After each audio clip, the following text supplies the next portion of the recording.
नमस्कार।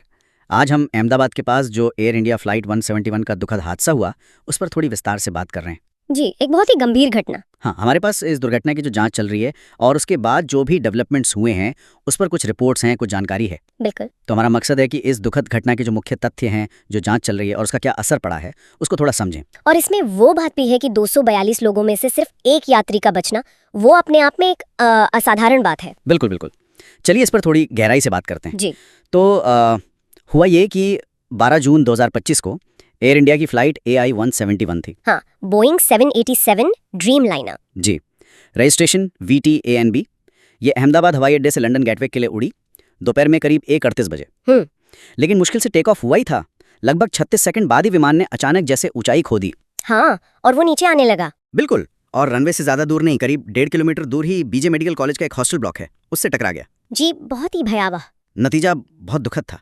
विमान में जो 242 लोग सवार थे, 230 यात्री और 12 क्रू मेंबर, उनमें से 241 की मौत हो गई। ओह।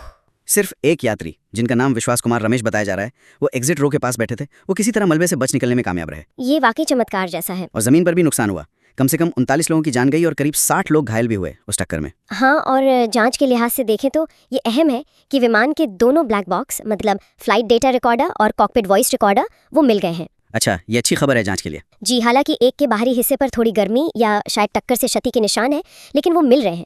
भारत का AIB air accident investigation bureau उनका विश्लेषण कर रहा है। तो डेटा रिकवर हो जाएगा, उम्मीद है? उम्मीद तो यही है। कहा जा रहा है कि अगर जरूरत पड़ी तो डेटा निकालने के लिए अमेरिका, UK, सिंगापुर या लखनऊ की जो फैसिलिटीज हैं उनकी मदद ली जा सकती है। नागरिक उड्डयन मंत्री राममोहन नायडू किंजरापू, उन्होंने कहा है कि शुरुआती जांच में थोड़ा काफी समय लगेगा। पहली रिपोर्ट शायद 3 महीने में आए। अच्छा, 3 महीने? हाँ, और इस जांच में भारत के साथ अमेरिका, UK के जांचकर्ता और बोइंग और GE के विशेषज्ञ भी सहयोग कर रहे हैं। मतलब एक मल्टीनेशनल एफर्ट है ये। जी।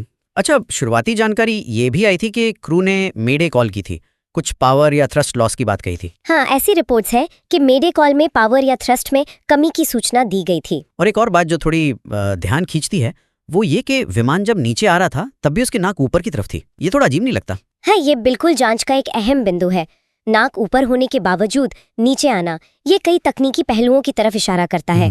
जैसे इंजन का प्रदर्शन कैसा था, फ्लैप्स और लैंडिंग गियर की क्या स्थिति थी, टेक ऑफ के वक्त फ्लैप्स सही से लगे थे या नहीं, क्या कोई पक्षी टकराया था और इंजन कितना थ्रस्ट दे रहे थे, ये सब पैरामीटर्स देखे जा रहे हैं। और कुछ विशेषज्ञों का ये भी कहना है कि टक्कर से ठीक पहले विमान के जो इमरजेंसी बिजली सिस्टम होते हैं वो सक्रिय थे।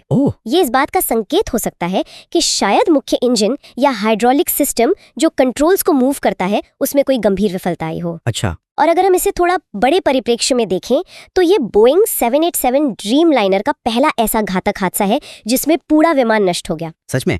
पहला?